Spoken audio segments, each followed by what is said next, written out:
और इसमें क्या पड़े होते हैं, बहुत सारे फॉलिकल्स गोल गोल गोल गोल करके बनाए थे, याद आ रहा होगा। There are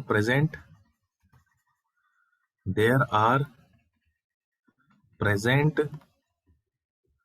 so many follicles. Photo याद आ रही होगी, बहुत सिंपल सी फोटो बनाई थी आपके लिए, याद आ रहा होगा। ऐसे बहुत सिंपल सी फोटो बनाई थी।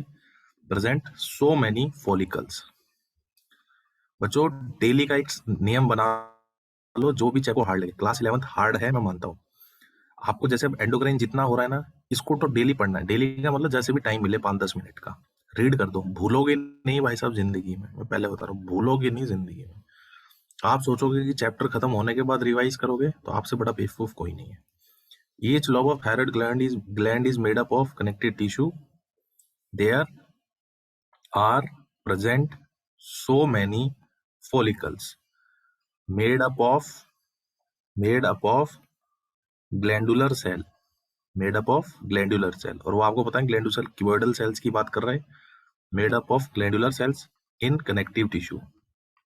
सीटी का मतलब कनेक्टिव टिश्यू, कनेक्टिव टिश्यू। बोलो भाई, समझ में आ रहा है जवानों? नेक्स्ट संडे आपका एक्सक्रीटरी का टेस्ट होगा भाई। एक्सक्रीटरी प्लस एंडोक्राइन, जहां तक पढ़ देंगे।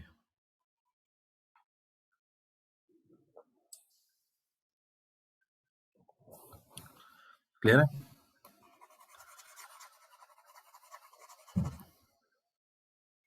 तो each lobe of thyroid gland is made up of connective tissue. There are present so many follicles made up of, भाई तेरा नहीं हुआ क्योंकि तू सुबह नहीं उठा। आर प्रेजेंट, ये बच्चे उठे सारे के सारे। They are present so many follicles made up of glandular cells in connective tissue. करेंगे, अरे कोई बात नहीं भाई, करते हैं, कुछ करते हैं। सबर ठंड थ्यावस इन कनेक्टिव टिश्यू। क्लियर है भाई? डन। बच्चों बात करते हैं। दीज फॉलिकल्स जो ये फॉलिकल्स हैं, ये स्कैटर्ड होते हैं। These follicles are scattered in loose connective tissue,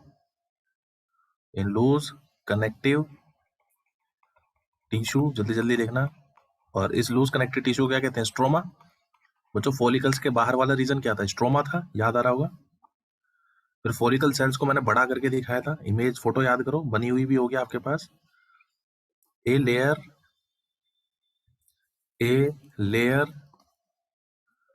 of cuboidal glandular cells. A layer of cuboidal glandular cells is found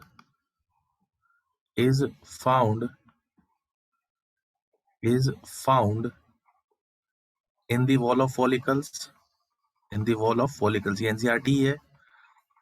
NCERT लिखती है फॉलिकुलर सेल, फलाना सेल, ढिमका सेल। अब आपको पूरा क्लियर है कि क्या मतलब है फॉलिकुलर सेल का, क्या मतलब है स्ट्रोमा का, क्या है क्यूबोइडल सेल, क्या करती हैं, क्या नहीं करती हैं। Found in the walls of follicles. An iodised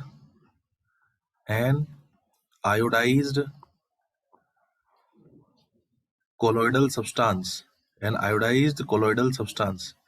iodised क्यों कह रहे हैं? क्योंकि आयोडीन जुड़ा हुआ है ना उसके साथ। और उस आयोडाइज्ड कोलोइडल सब्सटेंस को क्या कहते हैं अपन? थायरोग्लोब्यूलिन। एन आयोडाइज्ड कोलोइडल सब्सटेंस, उसे क्या कहते हैं? थायरोग्लोब्यूलिन।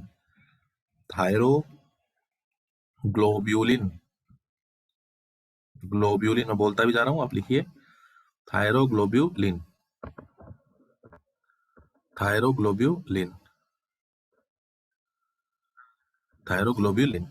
Done. is filled in the cavity of these follicles.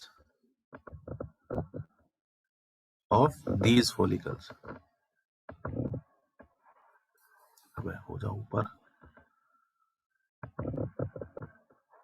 cavity of these follicles, cavity of these follicles। बच्चों थायरोग्लोबुलिन का नेचर मैंने आपको बताया था, कैसा होता है? ग्लाइकोप्रोटीन, को प्रोटीन, और प्रोटीन है तो अमीनो एसिड होगा, तो कौन सा अमीनो एसिड सबसे ज्यादा होगा? ग्लाइकोप्रोटीन, टायरोसिन, बिल्कुल। चल जा भाई, चल जा चल जा चल जा। Thyroglobulin is glycoprotein, is glycoprotein in nature, in nature. कैसा है नेचर में? थायरोग्लोबुलिन कैसा है नेचर में? Glycoprotein nature. थायराइड ग्लैंड एकमात्र ऐसी ग्लैंड है जो हार्मोन को इनएक्टिव फॉर्म में स्टोर कर रही है भाई साहब। Thyroid, thyroid,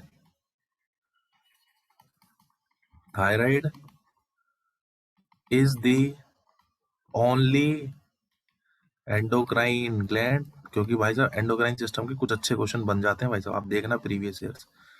gland in the body which stores its hormone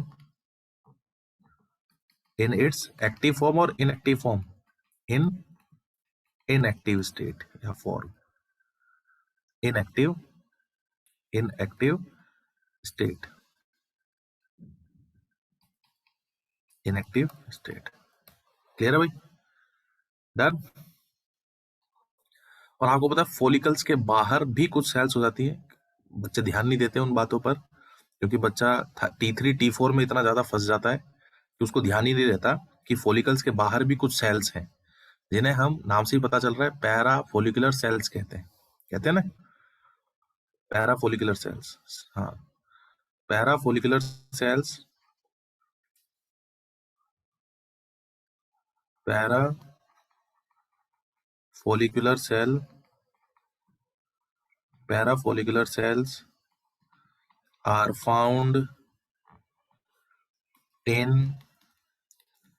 interstitial tissue in between the follicle, in between the follicles के बीच बीच में, and secrete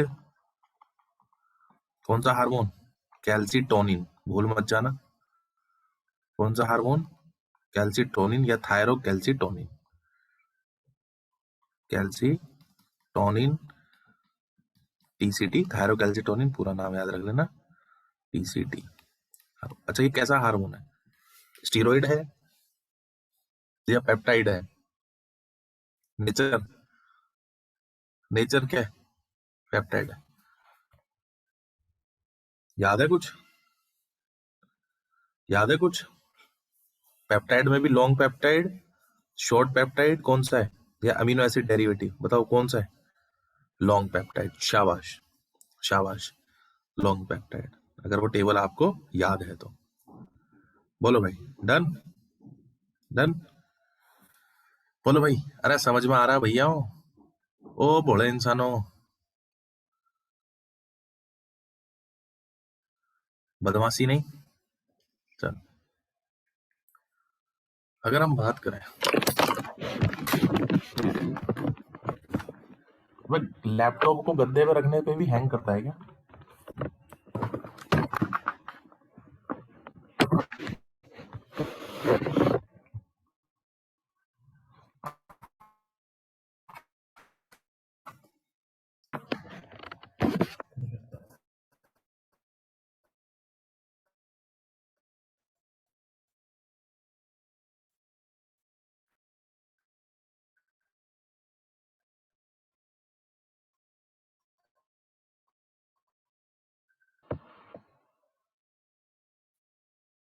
चलो भाई, समझ में आया?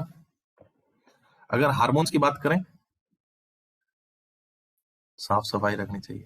हाँ, तो तेरे को रखा तो हमने सफाई कर्मचारी, आके कर जाएगा।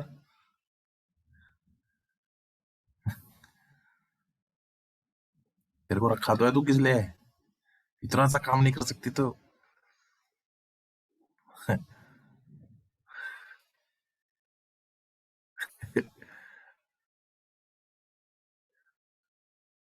चलो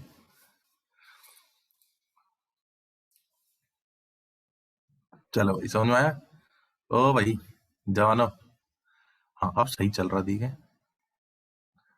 अब बच्चों अगर प्रोडक्शन ऑफ हार्मोन्स की बात करें, अरे ये तो वैसा ही है, ये सही कह रहे हो तुम, ये साला ये कंपनी वाला है कौन, इसका पता करो जरा, इसे उठा के लाएंगे बुराड़ी में। Production of hormone, production of hormone, production of hormone, ये पबजी वाला है क्या? प्रोडक्शन ऑफ हार्मोन्स, तो प्रोडक्शन ऑफ हार्मोन्स, अगर हार्मोन्स की बात करें तो आपको पता है दो हार्मोन है, बड़े इंसान हो याद कर लो, T3, T3 की फुल फॉर्म, T3 की फुल फॉर्म, T3, तो इसका नाम क्या है? Tri iodo, iodo thyronine. लिखो रे लिखो, ट्राई आयोडो थायरोनिन, लिख लो, तुम लोग हैं जानते ही हो। कितना रिलीज होता है? 20%। T4 tetra iodo thyronine, tetra iodo thyronine, कितना परसेंट? कैलकुलेटर निकालो, 100 में से 20 घटाओ, आंसर आपके सामने आ जाएगा, 80%। क्यों? कैलकुलेटर ही तो निकालते हो तुम फिजिक्स में, 2 + 2 = 4।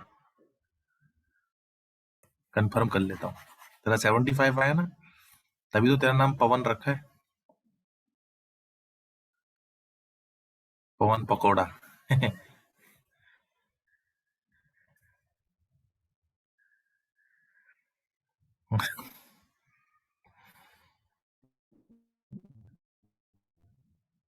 क्योंकि तेरा तो उड़ गया, 10%, 5% उड़ गया ना तेरा।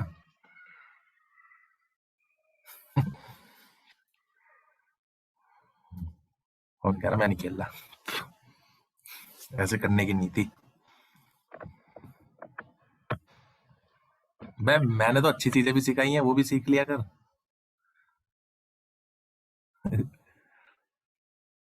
क्या बात करो, हमें बिगाड़ दिया आपने, हम बहुत शरीफ थे। तो बच्चों, सिक्रीशन ऑफ T4, सिक्रीशन लिखना, सिक्रीशन ऑफ T4 मैं बोलता जा रहा हूँ, आप लिखो।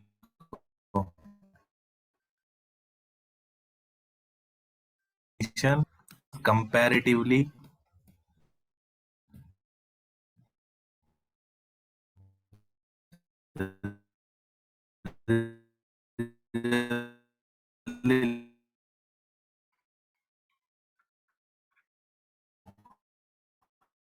हेलो,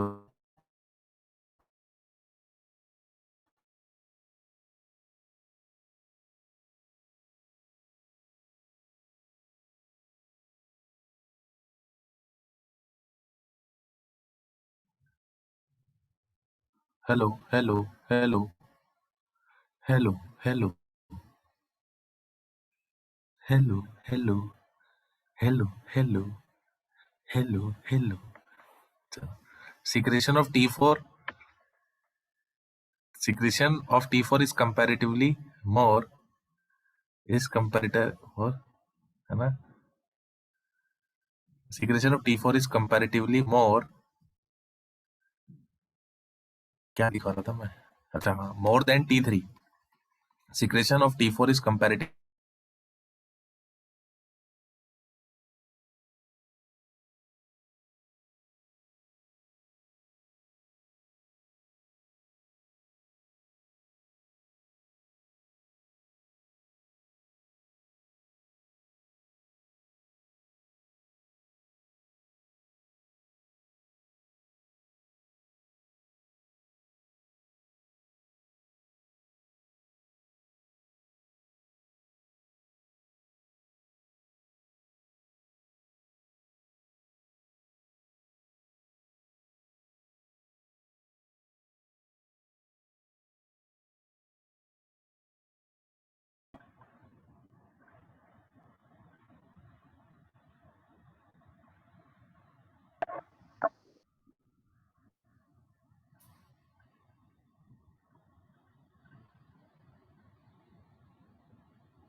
बोलो भाई, समझ में आया?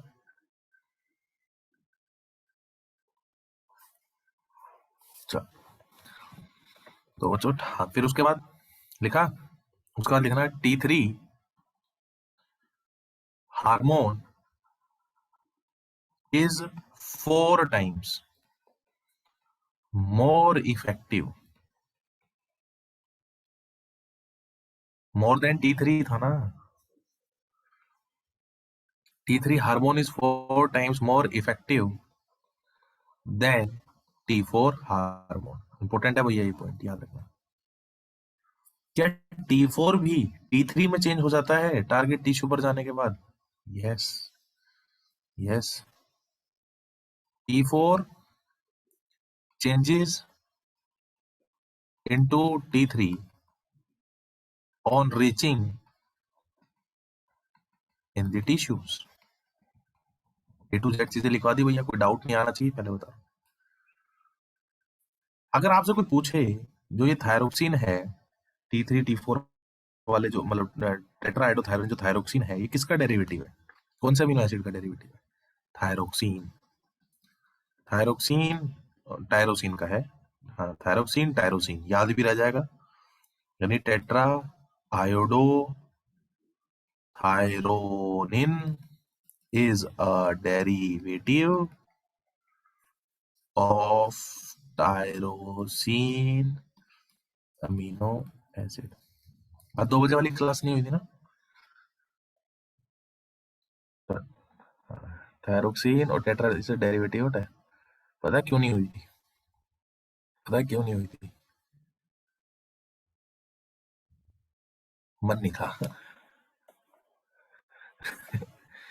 थायरोक्सिन थायरोक्सिन और टेट्राहाइड्रो थायरोक्सिन और टेट्राहाइड्रोथायरोनिन।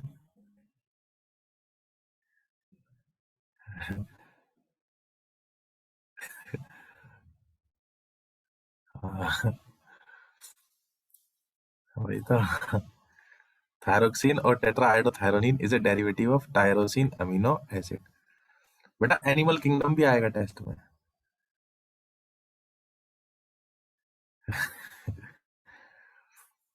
हाँ, तो याद रखना, सालों पेलूंगा घेर घेर के।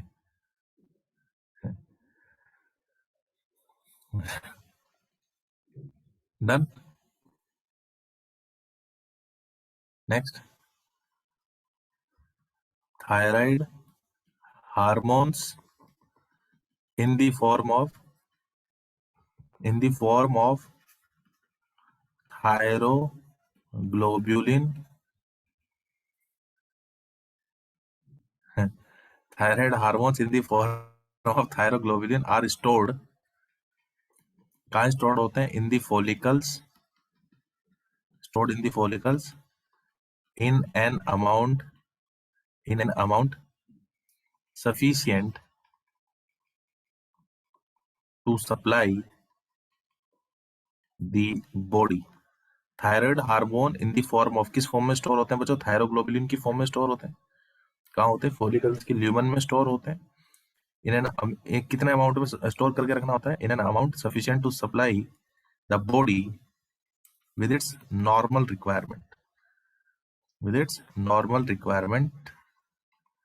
बॉडी के लगभग अभी सभी सेल्स के पास थायराइड हार्मोन के रिसेप्टर्स होते हैं, क्योंकि जरूरी हार्मोन है बहुत ज्यादा। अभी पता चलेगा क्यों। Normal requirements of thyroid hormone. और कितने हार्मोन? फॉर 3 मंथ, यानी 3 मंथ तक का कोटा अपने पास स्टोर करके रखता है। थायराइड फॉलिकल्स 3 मंथ तक का कोटा अपने पास स्टोर करके रखते हैं थायराइड हार्मोन्स का। बोलो भाई, डन? बोलो बोलो, जल्दी बोलो, जल्दी बोलो, जल्दी जल्दी बोलो, जल्दी बोलो भाई। हो गया? लिख लिया तो बता देना भाई। डन। एक जनरल नॉलेज का पॉइंट है, कुछ बच्चे केवीपीवाई देंगे अगले साल, वो रेडी रहें। दोबारा से देंगे कुछ बच्चे, तो वो रेडी रहें। कुछ ऐसे क्वेश्चंस भी पूछ ले जाते हैं। तो कितना आपको आयोडीन मांगता है? कितना आयोडीन मांगता है? पूरे मतलब थायरोक्सिन पर डे कितना मांगता है? 120 माइक्रोग्राम पर डे मांगता है। थायराइड ग्लैंड रिक्वायर्स आयोडीन कितना? 120 microgram every day for the हाँ for the production of thyroxine clear है भाई? बोलो यहां तक की बातें क्लियर हुई या नहीं हुई? वो मैंने सारी चीजें आप लोगों को सिखा दी। क्लियर है भाई? यहां तक कि एक ऐसे ऐसे मेरे हिसाब से कोई पॉइंट नहीं बचा जो आपको नहीं समझ में आया हो। अब तो बस कुछ नहीं बचा। हार्मोन्स के फंक्शन है कि क्या क्या फंक्शन है वो इंपॉर्टेंट है कि एक फंक्शन मैं आपको समझाऊं, बहुत जरूरी फंक्शन है भाई। मैं एक बार फोलिकल्स दिखा देता हूँ आपको, थायराइड फोलिकल्स।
देख रहे हैं?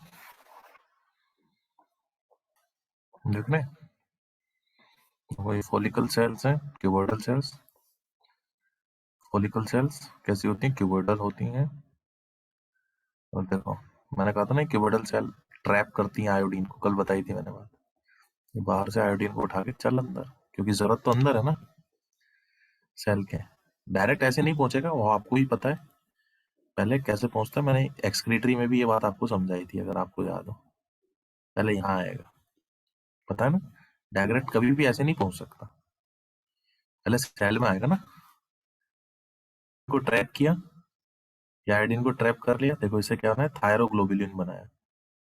थायरोग्लोबुलिन बनाने की देखो चेन दिख रही है, ये टायरोसिन टायरोसिन टायरोसिन। और इसके साथ क्या जोड़ देंगे? आयोडीन जोड़ देंगे। T3T4 बन जाएगा, फिर इस T3T4 को स्टोर कर लिया जाएगा। देखो पहले देखो ये एरो देखो, ऐसे ऐसे, इसके बाद ये ऐसे, फिर इन्हें क्लीव कर लिया जाएगा ऐसे, और यहाँ से यहाँ यहाँ स्टोर कर लिया जाएगा। ये जब जरूरत होगी तो निकाल दिया जाएगा, ये बॉडी से बाहर सीक्रेट रिलीज ऑफ आयोडोथायरोन। आप खैर इतना डिटेल में जाना नहीं है, ये आप एमबीबीएस में पढ़ोगे। बस आपको तो दिखाना था मेरे को कि कैसे होता है, क्या होता है। ये तो सब एमबीबीएस के फोटो हैं, तो वहां आएंगे। बस समझ में आ गया ना कि क्या होता है क्या नहीं होता। Thyroid follicles, follicular cell cuboidal होती हैं। ये ल्यूमन है, यहाँ स्टोर करके रखा जाएगा। Release of iodothyronine hormone. Iodothyronine मतलब T3T4 हार्मोन।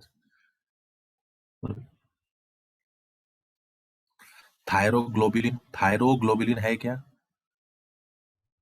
नहीं नहीं, बनाना नहीं है इसे, जो मैंने बनवाया बस वही है आपके लिए, आपको वही याद रखना। तो सिर्फ दिखा रहा हूं मैं। थायरोनिन क्या है? अरे थायरो, ये ग्लाइकोप्रोटीन है, तो टायरोसिन होगा ही जगह जगह पर। अरे होगा कि नहीं होगा? अमीनो एसिड की चेन है तो टायरोसिन होगा। देखो tyrosine tyrosine tyrosine tyrosine tyrosine. समझ में आ रहा है ना? बोलो भाई। फिर इसे T3T4 बन जाएंगे।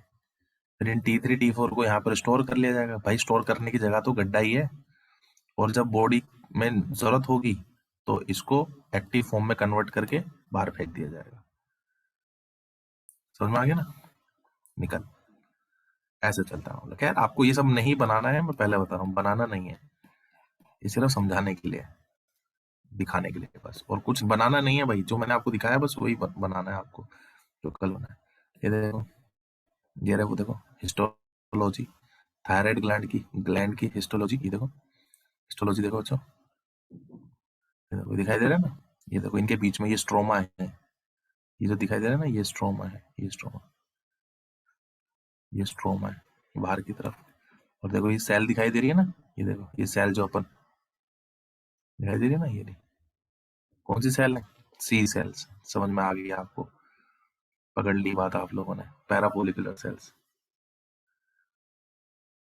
समझ में आ गई ना बात? अरे समझ में आ रहा है वो जवानों, समझ में आ रहा है, ले रहे हैं, बनाना बनाना कुछ नहीं है, मैंने आपको सिर्फ दिखाया है, जो काम का है वो मैंने बता दिया आपको। बस इससे फोटो दिखाने से क्या है कि आपको याद रह जाएगा। ये देख लो, और थोड़ा सा देखना चाहते हो तो ये देख लो, parafollicular cells, cuboidal cells, thyroglobulin follicle cells. ऐसा बनाना चाहो तो इसे बना सकते हो सिंपल सा, ये ठीक है आपके लिए कार्टून टाइप। तुम भी कार्टून हो तो कार्टून जैसे डायग्राम तुम्हारे लिए ठीक है। इसका इसका फोटो लेना चाहो तो ले लो। क्लियर है?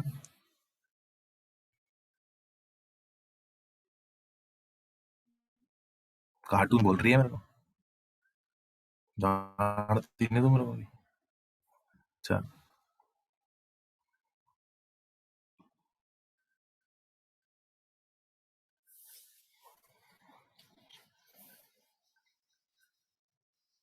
मैं डोरेमोन नहीं हूँ, मैं माइक्रो ऑर्गेनिज्म। सालो, अरे कह लेंदे बालक को खुश हो जाते। अभी मनप्रीत और हरप्रीत आए थे, तो ये माइक्रोस्कोप लेके मेरे को ढूंढ रहे थे, पूछ लो, मेरे को मिला ही नहीं था। फिर मैंने कहा धप्पा।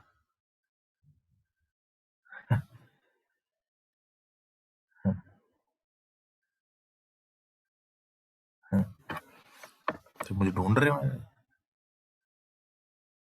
हाँ, क्लियर है भाई? हाँ, शिवांग भी तो आया था, शिवांग भी आया था। शिवांग को भी नहीं मिला था, शिवांग भी मेरे को फोन कर रहा है। तो मैं माइक्रो ऑर्गेनिज्म हूँ तो फोन मैं भी रखता हूँ अपने पास। तो मैंने कहा अरे भाई तू देख, मैं यही हूँ नीचे। चल, डन, क्लियर।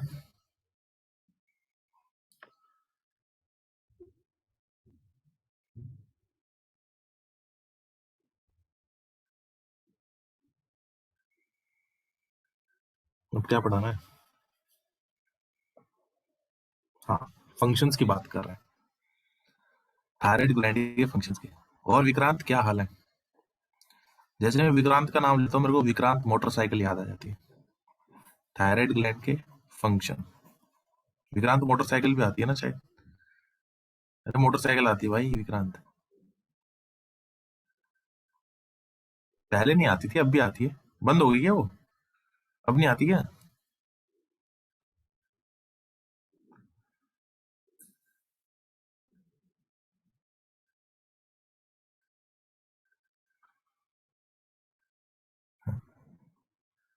अच्छा, लिमिटेड ही बनी थी वो। अच्छा हाँ, वो उससे बनी थी ना, वो एक शिप था, उस शिप के मलबे से बनी थी शायद। हाँ हाँ, मैंने सुना था। आईएनएस विक्रांत रिस्टोर करके, विक्रमादित्य।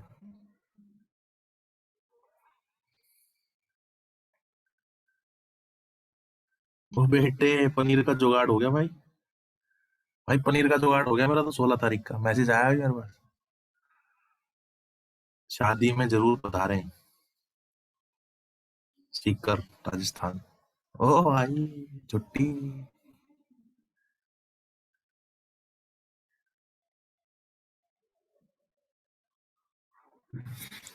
हाँ, मेरी शादी होगी नवंबर में, नवंबर में के बाद, जब वो पहला वो होता है ना, तुरंत दिवाली के 10-11 दिन के बाद, जब नवंबर दिसंबर फंक्शन। सालों वहां पे भी पढ़ाऊंगा तुम्हें, वहां पर भी पढ़ाऊंगा, वहां से भी पढ़ाऊंगा तुम्हें। टेस्ट होगा तुम्हारा वहीं पे। हाँ, चलो बच्चों, फंक्शंस की बात करते हैं। कुछ इंपॉर्टेंट फंक्शन है, सबसे पहले मैं बात करता हूँ सबसे पहले मैं बात करता हूँ बच्चों, आप एनसीईआरटी पढ़ोगे तो वहां लिखा होगा रेगुलेट्स रेगुलेट्स रेगुलेट्स बीएमआर। बच्चों इट्स बीएमआर, इट्स नॉट बीमार, है ना। Regulates BMR, basal metabolic rate. Very very important बच्चों, वेरी इंपॉर्टेंट। ये बहुत इंपॉर्टेंट, बहुत बहुत बहुत इंपॉर्टेंट फंक्शन है इसका, बेसल मेटाबॉलिक रेट। आपने सुना होगा ना बीएमआर बीएमआर बीएमआर, आपने बहुत सुना होगा बीएमआर बीएमआर बीएमआर, है ना। Regulates BMR of the body, बहुत सुना होगा ये टर्म, तो कभी ना कभी तो सुनी ही होगी। मैं बताता हूँ देखो क्या होता है बीएमआर, क्या होता है regulates BMR of the body. बच्चों जिंदा रहने के लिए क्या जरूरी है, जिंदा रहने के लिए क्या जरूरी है, तो ऐसे ही मैंने एक बार क्लास में कहा था। हाँ वेरी गुड। जिंदा रहने के लिए क्या जरूरी है, तो एक पीछे से चिल्लाया, बोले एक मुलाकात जरूरी है सनम। उसने बोल दिया, अरे मैं कहा तेरी है तेजी, क्या बोल रहा है, जिंदा रहने के लिए, जिंदा गाना है ना, अगर जिंदा रहने के लिए क्या जरूरी है? बोला एक मुलाकात जरूरी है सनम। मैं कहा वाह, वाह मेरे, मैं कहा पता चल जाएगा हिंदुस्तान में कि तू मेरे से पढ़ रहा है, ऐसी बातें करेगा तो। सुनो, सुनो बच्चों क्या होता है, अब मेरी बात को बड़े ध्यान से सुनना। बच्चों जब आप रेस्टिंग स्टेज में हो, ध्यान से सुनना, जब आप रेस्टिंग स्टेज में हो, जब तुम पसरे पड़े हो, सो रहे हो, बैठे हुए, कुछ एक्टिविटीज नहीं कर रहे, तब भी आपको जिंदा रखने के लिए जितनी एनर्जी की जरूरत होती है वो आपका बीएमआर होता है। आपको जिंदा रखने के लिए रेस्टिंग स्टेज में बॉडी को जितनी एनर्जी की जरूरत होती है वो आपका बीएमआर होता है, बेसल मेटाबॉलिक रेट। देखो सभी सेल में मेटाबॉलिज्म चल रहा है, सिंपल सी बात है भाई। हार्ट अपना काम कर रहा है, लीवर अपना काम कर रहा है, हर जगह मसल में अपना कॉन्ट्रेक्शन जो भी हो रहा है। तो जब आप नॉर्मल स्टेट में हैं, जब आप रेस्टिंग स्टेट में हैं, उस समय जो आपकी बॉडी के अंदर मेटाबॉलिक रेट चलता है, जो मेटाबॉलिज्म चलता है, किस क्यों, आपको जिंदा रखने के लिए, उसे हम बीएमआर कहते हैं। यानी जिस रेट से रिएक्शंस होती हैं जब आपकी बॉडी रेस्टिंग स्टेज में होती है, उसे हम क्या कहते हैं, बेसल मेटाबॉलिक रेट। तो यानी जिंदा रहने के लिए एक मुलाकात की जरूर, एक मुलाकात जरूरी नहीं है सनम, बीएमआर जरूरी है। क्योंकि साला अगर बीएमआर बंद हो गया ना मामला तो बोलोगे खत्म। तो जिंदा रहने के लिए, जिंदा रहने के लिए आपकी बॉडी जिस रेट से रिएक्शंस को चलाती है वो आपका बीएमआर होता है, बेसल मेटाबॉलिक रेट। यानी जिंदा रहने के लिए जो जरूरी है वो बीएमआर है, बीएमआर। बोलो भाई। हाँ, हाँ अगर बीएमआर बंद हो गया ना तो मुलाकातें भी नहीं हो पाएंगी, सही बात है। तो यानी जिंदा रहने के लिए जितनी एनर्जी की जरूरत होती है आपकी बॉडी को, जिंदा रहने के लिए, जिंदा रहने के लिए जब आपकी बॉडी रेस्टिंग स्टेट में है, उस टाइम जितने एनर्जी की जरूरत होती है उसे हम बीएमआर कहते हैं, बेसल मेटाबॉलिक रेट कहते हैं। आई बात समझ में कि बीएमआर किसे कहते हैं। तो क्या थायराइड ग्लैंड का पहला फंक्शन, मैं डिटेल में नहीं जाऊंगा, डिटेल में आपके सिलेबस में ज्यादा है नहीं, तो ये किसको रेगुलेट करता है, बीएमआर को। रेस्टिंग स्टेज में, जब आपकी बॉडी रेस्ट में, तो क्या आपकी बॉडी को एनर्जी की जरूरत नहीं है यार, सोचो ना, कॉमन सेंस लगाओ यार। जब आप रेस्ट में हैं, डिटेल में भी समझा दूंगा, लेकिन थोड़ा सा एक बार बेसिक बेसिक बातें कर लेते हैं पहले। जब आपकी, अबे यार हार्ट तो बीट कर रहा है ना, वहां तो मसल में कॉन्ट्रेक्शन हो ही रहा है ना भाई, एनर्जी तो चाहिए ना आपकी बॉडी को, की सेल्स को। तो उस समय आपको जिंदा रखने के लिए जितनी एनर्जी चाहिए होती है, जिस रेट से मेटाबॉलिज्म हो रहा होता है, उसे हम बीएमआर कहते हैं। जिंदा रखने के लिए, जिंदा रखने के लिए जितनी एनर्जी चाहिए, उसके लिए जो रिएक्शंस हो रही हैं, जिस रेट से हो रही हैं, उसे हम क्या कहते हैं, बीएमआर कहते हैं, बेसल मेटाबॉलिक रेट कहते हैं। तो थायराइड ग्लैंड क्या करता है बच्चों, आपके बीएमआर को बढ़ा देता है। थायराइड ग्लैंड क्या करता है, बीएमआर को क्या करता है, बढ़ा देता है, घटा देता है, बीएमआर को बढ़ा देता है। तो मैं बीएमआर की एक बार डेफिनेशन लिखवा दूं, कईयों को समझ नहीं आएगा, भूल जाएंगे, तो बीएमआर लिख लो। पहले तो फुल फॉर्म पता होनी चाहिए BMR. BMR refers to, BMR refers to the minimum, the minimum amount of energy. Minimum लिखूं या मैक्सिमम लिखूं, बताओ, मिनिमम लिखूं या मैक्सिमम लिखूं। मिनिमम अमाउंट ऑफ एनर्जी, कम से कम इतनी एनर्जी तो चाहिए ही चाहिए।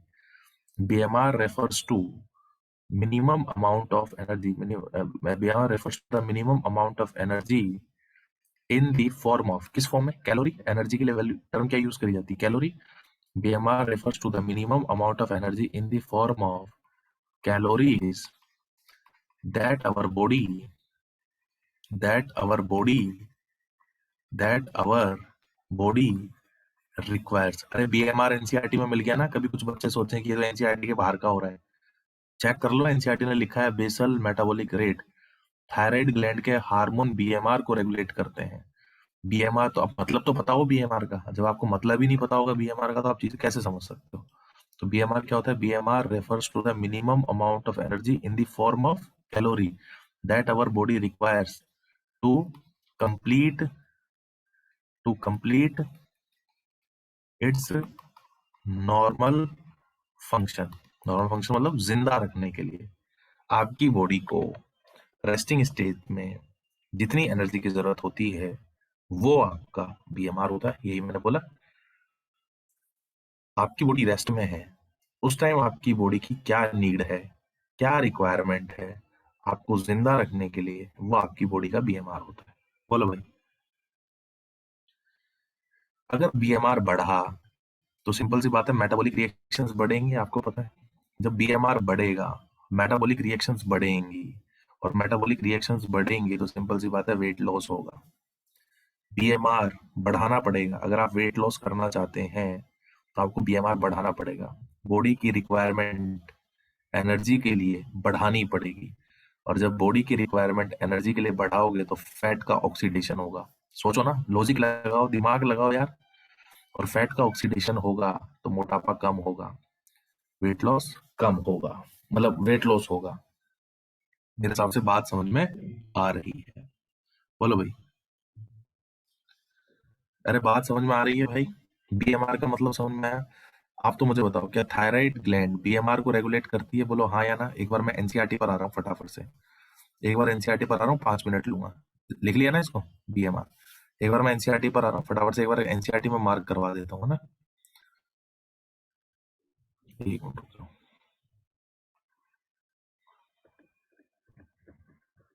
आज एक नुकसान और हो गया।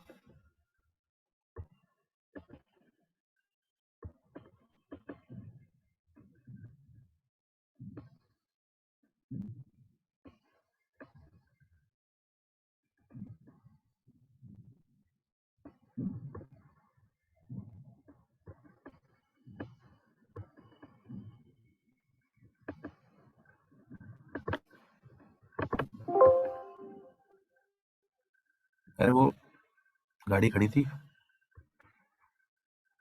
तो भाई दो सांड लड़ रहे। अब भाई साहब एक स्टैंड सांड को जोश आ गया, वो गाड़ी के बोनट पे जाके बैठ गया, बोनट पिचका दिया।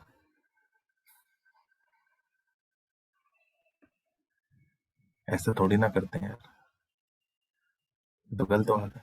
खैर ठीक हो जाएगा, टूटा वूटा तो कुछ नहीं है। हाँ सच्ची में वो तो ठीक हो जाएगा। खैर हाँ हाँ। सांड लड़ रहे, मैं कहा मैं तो इधर खड़ा हूँ, तुम किससे लड़ रहे हो? बोले भाई अभी तेरी जरूरत नहीं, हम दूसरे सांड है, हम आपसी में लड़ रहे हैं। मैं कहा फिर ठीक है।